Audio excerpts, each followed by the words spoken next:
தருமபுரி சட்டமன்ற தொகுதியில் பாமக வேட்பாளர் சௌமியா அன்புமணி நல்லம்பள்ளி ஒன்றியத்திற்குட்பட்ட கெட்டுப்பட்டி மற்றும் தாசன்கொட்டாய் பகுதிகளில் வீடு வீடாக சென்று தீவிர பிரச்சாரத்தில் ஈடுபட்டார். முன்னாள் எம்எல்ஏ SP வெங்கடேஸ்வரன் மற்றும் அமமுக மாவட்ட செயலாளர் TK ராஜேந்திரன் ஆகியோருடன் இணைந்து பிரச்சாரம் செய்த சௌமியாவிற்கு கிராம மக்கள் உற்சாக வரவேற்பளித்தனர். பிரச்சாரத்தின் போது பேசிய சௌமியா அன்புமணி 5000 கோடி திட்டங்களை அறிவிக்கும் திமுக அரசுக்கு தருமபுரிக்கு 1000 கோடி ஒதுக்க தெரியாதா என கேள்வி எழுப்பினார். திமுக அரசு தருமபுரியை மறந்துவிட்டதாகவும் அவர் விமர்சித்தார்.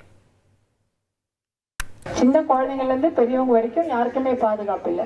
அதற்காக தான் நம்ம நிறைய திட்டங்கள் எல்லாம் கொடுக்கக்கூடிய மாண்புமிகு எடப்பாடியார் அண்ணன் ஆட்சியை கண்டிப்பா நம்ம வரவேற்கணும். அந்த மாற்றத்துக்கு விதையா நீங்க தான் இருக்கணும். எலெக்ஷன் வருது, மாம்பழச்சனத்துக்கு ஓட்டு விழும்போதுதான் உங்களுடைய நீண்ட நாள் பிரச்சனையான காவிரி உபரிநீர் திட்டத்தை நம்ம கொண்டு வந்து தருமபுரி மாவட்டத்தை செழிப்பாக்கிக்கலாம்.